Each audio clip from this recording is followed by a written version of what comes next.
Hello दोस्तों, welcome again in Anil pharma classes. जैसा कि हम लोग सेकंड सेमेस्टर के फार्मास्यूटिकल ऑर्गेनिक केमिस्ट्री के बारे में डिस्कस कर रहे थे। हमने यूनिट 3 तक कंप्लीट कर लिया था। अब हम लोग यूनिट 4 की तरफ चलेंगे। यूनिट 4 में आपका मेन कार्बोनिल कंपाउंड, मतलब कार्बोनिल कंपाउंड क्या होता है। कार्बोनिल कंपाउंड जैसे आप मेन सिलेबस में देख रहे हो, एल्डिहाइड एंड कीटोन। इसके बाद जो इसके अंदर टॉपिक है nucleophilic addition, electromeric effect, aldol condensation, another name reaction, जितना भी है structure and uses of aldehyde and ketone, उन सब के बारे में टॉपिक वाइज आगे बढ़ते जाएंगे। आज के लेक्चर में भी 2 लेक्चर रहेंगे आपके इस यूनिट में। पूरा 4th यूनिट कंप्लीट हो जाएगा। उसके बाद आपका बचेगा यूनिट 5। वो इस वीक, मतलब वीक नहीं बोलूंगा, 3-4 दिन में पूरा सिलेबस हो जाएगा। फिर आपका इंपॉर्टेंट क्वेश्चन की बारी आएगी, वो डिस्कस करा दूंगा आपके जो एग्जाम है उससे पहले। तो बढ़ते हैं बिना लेक्चर को देरी किए, स्टार्ट हुए कार्बोनिल कंपाउंड के बारे में। कार्बोनिल कंपाउंड, कार्बोनिल कंपाउंड क्या होते हैं? ऐसे कंपाउंड जिनके पास कार्बोनिल फंक्शनल ग्रुप प्रेजेंट होता है, मतलब जिसके पास C double bond O group present होता है, उनको बोलते हैं हम लोग कार्बोनिल कंपाउंड। जैसे आपके C double bond OH aldehyde हो गया, कीटोन हो गया, इनको ही बोलते हैं हम लोग कार्बोनिल कंपाउंड। इसके अलावा जैसे सर एल्डिहाइड और कीटोन के अलावा क्या एसिड कार्बोनिल ग्रुप में नहीं आता? बिल्कुल आता है। CO ग्रुप प्रेजेंट है। C एस्टर नहीं आता? बिल्कुल आता है। एनहाइड्राइड नहीं आता? बिल्कुल आता है। ठीक है, जिनके पास CO ग्रुप प्रेजेंट होता है वो सब कार्बोनिल कंपाउंड होते हैं। पर हम मेनली जो बात करते हैं कार्बोनिल कंपाउंड में, वो एल्डिहाइड और कीटोन का ही बात करते हैं। ठीक है, तो आज उन्हीं के बारे में डिस्कस करेंगे। पहला टॉपिक है आपका इस यूनिट का न्यूक्लियोफिलिक एडिशन। क्या होता है न्यूक्लियोफिलिक एडिशन? न्यूक्लियोफिलिक एडिशन आपने पिछले यूनिट में भी पढ़ा था, न्यूक्लियोफाइल और एडिशन रिएक्शन के बारे में। तो थोड़ा सा फिर भी बता देता हूं आपको। न्यूक्लियोफिलिक, ठीक है, ये वर्ड आया है आपका न्यूक्लियोफाइल से। अब न्यूक्लियोफाइल क्या होता है ये तो देखा होगा आपने, जिसके पास इलेक्ट्रॉन रिच स्पीसीज जिसको बोल सकते हो, जिसके पास इलेक्ट्रॉन ज्यादा हो, जो डोनेट कर पाए, ठीक है, उसको बोलते हैं न्यूक्लियोफिलिक। एडिशन क्या होता है? मतलब किसी चीज को रिमूव किए बगैर उसमें एड ऑन कर देना, ठीक है, उसको बोलते हैं एडिशन रिएक्शन। जैसे आपकी क्लास में ऑलरेडी 20 स्टूडेंट है और 2 स्टूडेंट को फिर आपने क्लास में ले लिया, मतलब किसी स्टूडेंट को बाहर भी नहीं निकाला और 2 को और ले लिया, मतलब 22 हो गए, तो उसी को बोलते हैं एड ऑन करना। तो पढ़ते हैं न्यूक्लियोफिलिक एडिशन केमिस्ट्री की लैंग्वेज में। Nucleophilic addition is a fundamental reaction in organic chemistry where a nucleophile electron rich species attack to the electrophilic carbon of a carbonyl compound। क्या करता है आपका इलेक्ट्रॉन रिच स्पीसीज, जो nucleophile है, वो किस पे अटैक करेगा? बिल्कुल सही बात है। अगर जिसके पास इलेक्ट्रॉन की ज्यादा होंगे वो किस पे अटैक करेगा? जिसके पास इलेक्ट्रॉन कम होंगे। ठीक है, जैसे कोई फॉर एग्जांपल के लिए आप रास्ते में जा रहे हो, ठीक है, आपने ऐसे लोगों को देखा जो 2 आपस में लड़ रहे हो। एक के पास कार वाला है, एक बाइक वाला है, ठीक है। तो कार वाला हमेशा क्या करता है? बाइक वाले को दबाता है, क्योंकि वो उससे छोटा है, कार वाला ज्यादा अमीर है। वैसे ही क्या करता है न्यूक्लियोफाइल भी किसके ऊपर अटैक करेगा? जिसके पास इलेक्ट्रॉन की कमी होगी। तो कैसे होगा ये रिएक्शन? स्टेप 1 से nucleophilic attack the electrophilic carbon breaking the pi bond. First step में पाई बॉन्ड का ब्रेक होगा। देन क्या होगा? Pi electron move to the electronegative atom forming a negative intermediate. किसका फॉर्मेशन कर लेगा? इंटरमीडिएट का फॉर्मेशन कर लेगा। देन आफ्टर क्या होगा? Protonation yield to the final product. क्या कर देगा? प्रोटोनेशन करके फाइनल प्रोडक्ट का फॉर्मेशन हो जाए। कैसे होगा? चलो रिएक्शन से समझते। बिना रिएक्शन केमिस्ट्री में जीवन संभव ही नहीं है, ठीक है। बिना रिएक्शन के केमिस्ट्री अधूरा है, ठीक है। तो पढ़ते हैं रिएक्शन के बारे में। मैकेनिज्म देखो इसको कैसे होता है। फर्स्ट स्टेप में आपका ये पाई बॉन्ड ब्रेक हुआ, ये फर्स्ट स्टेप हो गई। सेकंड स्टेप में आपका क्या होगा? इंटरमीडिएट का फॉर्मेशन हो गया। देखो यहां से पाई बॉन्ड ब्रेक हुआ, ठीक है, तो ये नेगेटिव चार्ज हो गया और आपका न्यूक्लियोफाइल अटैक हो गया, मतलब टेट्राहाइड्रल इंटरमीडिएट का फॉर्मेशन हो गया, लास्ट स्टेप में प्रोटोनेशन हो गया और आपका फाइनल प्रोडक्ट बन गया। अगर रिएक्शन में बात करें, ये नॉर्मली अपन ने ऐसे ही बात कर ली है, एसिड एनालाइड ये एक्ट एज ए न्यूक्लियोफाइल कर रहा है आपका, तो क्या करेगा, इसके ऊपर अटैक करेगा, पाई बॉन्ड इसका ब्रेक होगा, देन पाई बॉन्ड ब्रेक हुआ, टेट्राहाइड्रल इंटरमीडिएट फॉर्मेशन हो और आपका फाइनल प्रोडक्ट बन गया। बस थोड़ा सा देखना है, अच्छे से आपको याद रह जाएगा, कुछ नहीं करना है, अच्छे से देखो केमिस्ट्री को, बस सब कुछ याद रहेगा। ठीक है, अब पढ़ते हैं इलेक्ट्रोमेरिक इफेक्ट की ओर। टॉपिक वाइज सिंपली सब कुछ डिस्कस करेंगे, बहुत शॉर्ट नोट्स बनाए ताकि आपको दिक्कत ना है, क्योंकि आप लोग सब चीजें याद नहीं रख सकते हो, इसलिए कम पढ़ो, अच्छा पढ़ो। Electromeric effect, it is a temporary effect display mostly bye multiple bonded group in the presence of reagent. क्या होता है, ये टेम्परेरी इफेक्ट होता है। ठीक है, आप लोगों ने इलेक्ट्रोमेरिक इफेक्ट के साथ एक और इफेक्ट आपको बता देता हूं, इलेक्ट्रोमेरिक इफेक्ट, दूसरा होता है आपका इंडक्टिव इफेक्ट। दोनों इफेक्ट मतलब सेम है, सेम मतलब एक दो चीजें डिफरेंस है, एक को अपोजिट ले लो, एक उल्टा है तो एक सीधा है। इंडक्टिव इफेक्ट क्या होता है, परमानेंट इफेक्ट है। ये कैसा होता है, टेम्परेरी इफेक्ट है। ये सिग्मा बॉन्ड में होता है, ये किस में होता है, पाई बॉन्ड में होता है। मतलब एक परमानेंट है तो दूसरा टेम्परेरी है, एक सिग्मा में होता है तो दूसरा पाई में होता है। ये कैसे हैं, ठीक उसी तरह है पंचायत वेब सीरीज की तरह, जिस तरह प्रधान और वन राकस होता है, वन राकस उल्टा चल रहा है, प्रधान सीधा चलता है, तो सेम उसी की तरह होता है। ठीक है, तो ऐसे ही पढ़ा करो केमिस्ट्री को भी। ठीक है, आपने अब सब लोगों ने पंचायत वेब सीरीज तो देखा ही होगा मैक्सिमम लोगों ने, तो उसी से कोरिलेट कर लेना। ठीक है, इलेक्ट्रोमेरिक इफेक्ट जब भी पढ़ो तो बोलना है वन राकस होता है, टेम्परेरी होता है, थोड़ी देर मान लो इलेक्शन जीत गया, थोड़ी देर के लिए खुश होगा, फिर से वैसे ही हो जाएगा। ठीक है, और इजीली ब्रेक डाउन हो जाएगा हर चीज का। ठीक है, वैसे इंडक्टिव इफेक्ट होता है। ठीक है, मान लो हार गया, प्रधान हार गया पर परमानेंट है उसकी पोजीशन पे। ठीक है, अगली बार जीत जाएगा। ठीक है, तो सेम उसी की तरह समझना है। टेम्परेरी इफेक्ट होता है। दूसरा क्या होता है, in an electromeric effect the bonded electron pair of usually a pi bond is permanently shifted to the electronegative side. क्या करेगा, जो पाई बॉन्ड होगा वो क्या हो जाएगा, परमानेंटली शिफ्ट हो जाएगा इलेक्ट्रोनेगेटिव साइड की ओर। Give a charge separated structure, कैसा देगा, अलग अलग चार्ज सेपरेटेड स्ट्रक्चर देगा। मान लो ये आपका कार्बोनिल कंपाउंड है, ऑक्सीजन इलेक्ट्रोनेगेटिव है, तो क्या करेगा, ये पूरी तरीके से इधर शिफ्ट हो जाएगा। देखो कार्बन पे आ गया पॉजिटिव चार्ज, ये पूरा इधर शिफ्ट हो गया, और आपका अगर H+ प्रोटोनेशन किया तो ये यहाँ आके अटैक करेगा। तो ऐसे करके इलेक्ट्रोमेरिक इफेक्ट को आप इजीली समझ सकते हो। अब टाइप्स ऑफ इलेक्ट्रोमेरिक इफेक्ट, दो टाइप का होता है, प्लस ई इफेक्ट और minus E effect. Plus E effect होता है positive electromeric effect, minus E effect होता है नेगेटिव इलेक्ट्रोमेरिक इफेक्ट। जैसे इंडक्टिव इफेक्ट में, इधर देखो, इंडक्टिव इफेक्ट में आपका क्या था, प्लस आई इफेक्ट और minus I effect, plus E effect minus E effect. अब इसको कैसे समझो, इलेक्ट्रोमेरिक इफेक्ट, मेन आपका बॉडी है इलेक्ट्रोमेरिक, इसमें दो पार्ट हो गए, प्लस ई माइनस ई। ये आपका इंडक्टिव इफेक्ट, इसमें हो गए प्लस आई माइनस आई। मैंने इलेक्ट्रोमेरिक का क्या बोला था, वन राकस, पंचायत का वन राकस की तरफ है। ये आपका एक विनोद हो गया, दूसरा आपका प्रधान जो बनने वाला है वो हो गया। इधर दो लोग हो गए,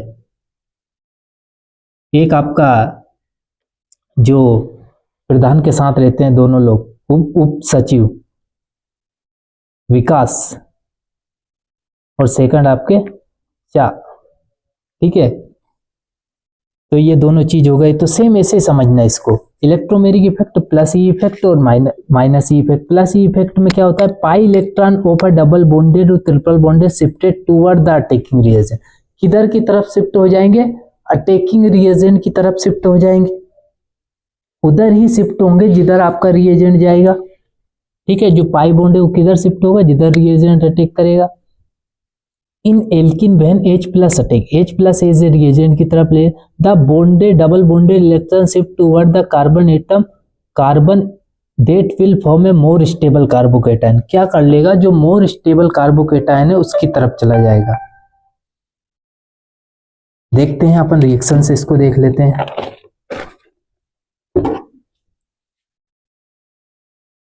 आपका एल्कीन है, ठीक है, एल्कीन का क्या बोल, पाई बॉन्ड उधर शिफ्ट होगा जिधर पाई बॉन्ड मतलब रिएजेंट जिधर अटैक करेगा उधर पाई बॉन्ड शिफ्ट होगा। तो मान लो इधर नेगेटिव चार्ज है तो नेगेटिव चार्ज की तरफ ही अटैक करेगा, ठीक है। तो आपका नेगेटिव चार्ज CH3 बॉन्ड बना लेगा और एक CH2 प्लस हो जाएगा। सेम ऐसे होगा, इधर देखो ये आपका एल्कीन है अटैकिंग रिएजेंट की तरफ, H प्लस मान लो अटैक किया तो पाई बॉन्ड मान लो ये इधर है तो क्या कर लेगा, एक तरफ पॉजिटिव होगा क्योंकि जिधर पाई बॉन्ड जाएगा नेगेटिव हो जाएगा, तो नेगेटिव की तरफ ये हाइड्रोजन आके पॉजिटिव इसका यहाँ पे आके टेक कर देगा तो CH3 का फॉर्मेशन कर लेगा अटैकिंग रिएजेंट की तरफ, ठीक है। मतलब पाई बॉन्ड उधर शिफ्ट होगा जिधर अटैकिंग रिएजेंट होगा। अब माइनस ई में क्या होगा, प्लस ई में टूवर्ड उसकी तरफ हो रहा था तो माइनस ई में किधर होगा, the pi electron away from the attacking nucleophile, ठीक है। न्यूक्लियोफाइल जिधर अटैक करेगा उससे दूर होगा, पाई इलेक्ट्रॉन किधर होगा, दूर होगा। देखो इसमें इन carbonyl compound when a nucleophile attack the carbon electron shift toward the oxygen.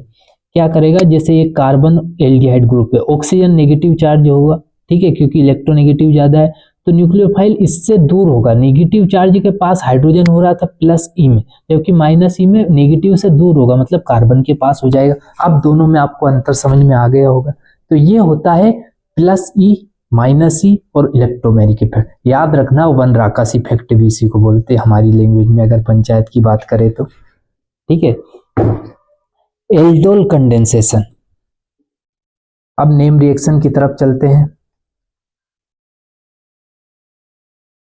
Aldol condensation क्या होता है, क्या प्रोडक्ट बनता है, इन सब के बारे में डिस्कस करते हैं। Aldol condensation is a chemical reaction where two carbonyl compound aldehyde और ketone react to form a beta hydroxy aldehyde और beta hydroxy ketone known as aldol which then undergo dehydration produce alpha beta unsaturated carbonyl compound। मतलब क्या बोल रहा है कि आपको क्या करना है, बीटा हाइड्रोक्सी एल्डिहाइड और बीटा हाइड्रोक्सी कीटोन का फॉर्मेशन कराना है कार्बोनिल कंपाउंड से। तो कैसे कराएंगे, आ जाओ देख लेते हैं। 2 मोल आपने एसीटोन लिए, ठीक है, NaOH के प्रेजेंस में आपका बीटा हाइड्रोक्सी कीटोन बन गया। देखो बीटा हाइड्रोक्सी फंक्शनल ग्रुप से पहला वाला कार्बन अल्फा कार्बन, सेकंड वाला बीटा कार्बन, तो इसलिए नाम बोले beta hydroxy ketone, CO group लग गया इसलिए कीटोन बोल दिए। तो 2 मोल लिया, दोनों मोल को आपस में जोड़ दिया, ठीक है, कुछ नहीं करना है, दोनों को आपस में जोड़ देना है, ठीक है। उसके बाद जो कंपाउंड बनेगा वो आपका बीटा हाइड्रोक्सी कीटोन होगा। सिंपल ही समझा रहा हूं, मैकेनिज्म नहीं बता रहा हूं क्योंकि मैकेनिज्म में आप लोग उलझ जाएंगे। आपको क्या करना है, जस्ट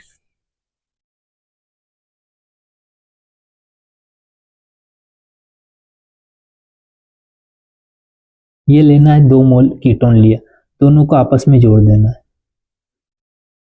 ठीक है। 6 कार्बन है, 6 कार्बन बनाना है, CH3, ये CH2 आपका जुड़ गया है, ये यहाँ पे OH लगा देना है, CH3 और एक CH3।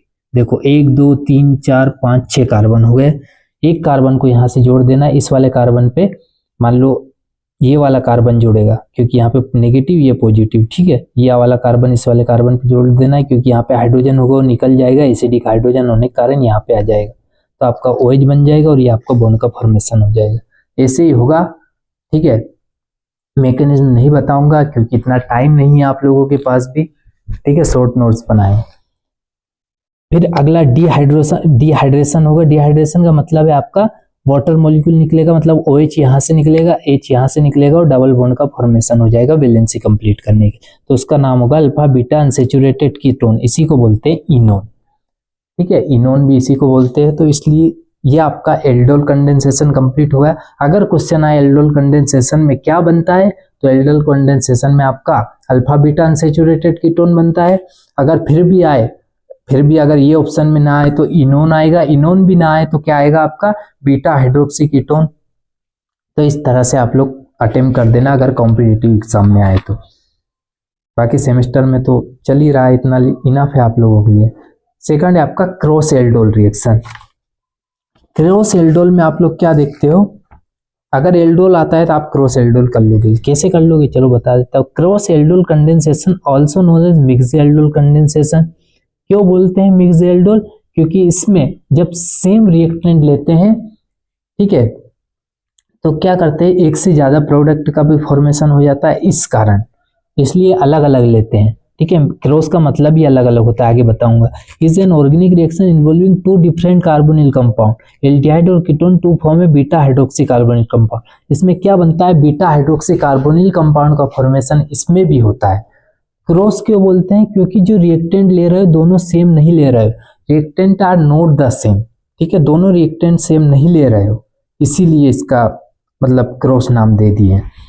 रिएक्शन में क्या है, बेंजील्डिहाइड और एसिडाल्डिहाइड दोनों लिया आपने, एक एरोमेटिक लिया जिसमें अल्फा हाइड्रोजन नहीं है और एक अल्फा हाइड्रोजन कंटेनिंग लिया, बीटा हाइड्रोक्सी कार्बोनिल कंपाउंड बनाना है। मतलब फंक्शनल ग्रुप से पहला वाला कार्बन अल्फा कार्बन, सेकंड वाला कार्बन बीटा कार्बन, तो बीटा हाइड्रोक्सी एल्डिहाइड बना लिए। सेकंड वाले में बेंजील्डिहाइड और एसीटोन दोनों लिए, ठीक है। उसमें क्या किया, आप कुछ नहीं करना है आपको, इस वाले कार्बन पे, ठीक है। समझ में नहीं आ रहा हो तो इधर देखो, एक बेंजील्डिहाइड लिए, मान लो ये बेंजील्डिहाइड हो गया। सेकंड लिया आप कीटोन वाला कंपाउंड, इसको कीटोन बोलते हैं। तो क्या करना है आपको, जो बेंजील्डिहाइड वाला कंपाउंड है OH लग रहा है वहां पे, C डबल बॉन्ड लग रहा है वहां OH लगा देना, ये वाला कार्बन को जोड़ देना, सेम ऐसे लिख देना जो एसीटोन, बस ऐसा बना के आ जाना तो आपका हो जाएगा क्रॉस एल्डोल। देखो ऐसे ही बन रहा है।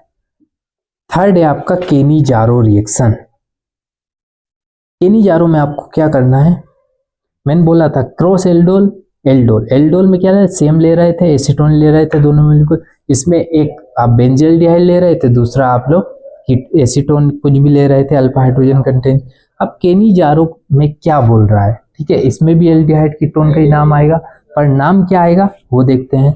इन presence of concentrated alkali 2 mole of an aldehyde with no alpha hydrogen undergo self oxidation and reduction to yield a molecule of corresponding alcohol and carboxylic acid salt।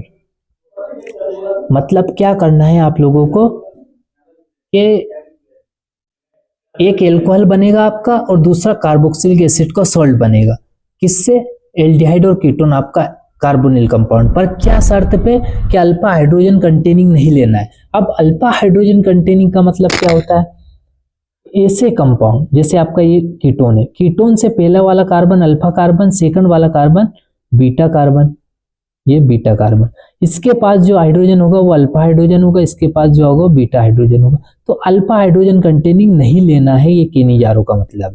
तो चलो देख लेते हैं।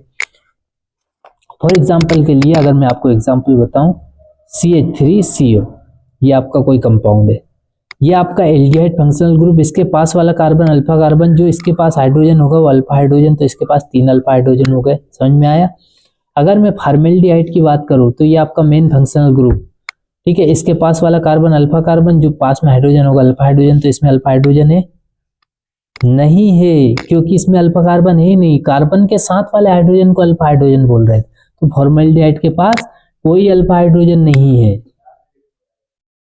तो देखो अपन ने without alpha hydrogen containing 2 formaldehyde ले लिए, आपको क्या करना है, एक एल्कोहल बना देना है, दूसरा सॉल्ट बना देना है, बस स्ट्रॉन्ग एल्कली की प्रेजेंस। दूसरा अपन ने बेंजील्डिहाइड लिया, इसमें भी अल्फा हाइड्रोजन नहीं है, कैसे नहीं है, ये आपका मेन फंक्शनल ग्रुप, इसके पास वाला कार्बन अल्फा कार्बन, जो पास में हाइड्रोजन होगा वो अल्फा हाइड्रोजन, तो वैलेंसी गिनो कार्बन की 4 होती है, 1 2 3, एक डबल बॉन्डेड ये है तो 4 हो गया, तो नहीं अल्फा हाइड्रोजन, तो आपको एक एल्कोहल बना देना है, दूसरा वाला सॉल्ट बना देना।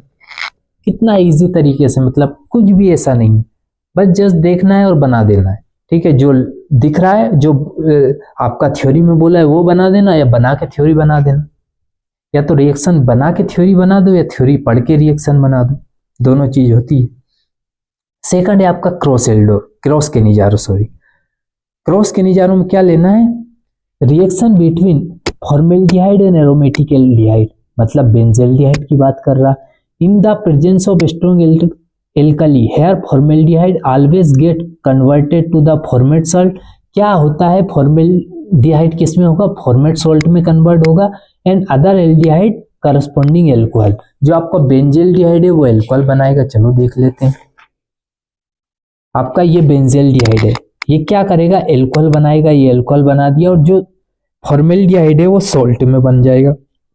अब फॉर्मेल्डिहाइड सॉल्ट में क्यों बन गया है, क्योंकि एलिफेटिक होता है, इजीली इसका ऑक्सीडेशन हो जाता है, इसमें रेजोनेंस बहुत सारे इफेक्ट आ जाते हैं, इस कारण इतनी जल्दी से सॉल्ट फॉर्मेशन नहीं कर पाता है, इजीली एल्कोहल में कन्वर्ट हो जाता है। इसलिए जो एरोमेटिक एल्डिहाइड है वो करस्पॉन्डिंग क्या होगा, एल्कोहल में कन्वर्ट होगा, और जो फॉर्मेल्डिहाइड है वो सॉल्ट में कन्वर्ट होगा। अब आगे वाला रिएक्शन है बेंजोइन कंडेंसेशन। आप लोग एल्डोल क्रॉस एल्डोल को साथ पढ़ना, केनिजारो और क्रॉस केनिजारो को साथ पढ़ना, दोनों में थोड़ा सा अंतर है, ज्यादा कुछ नहीं है, आपको इजीली समझ में आ जाएगा। ठीक है, दोनों को साथ पढ़ोगे तो।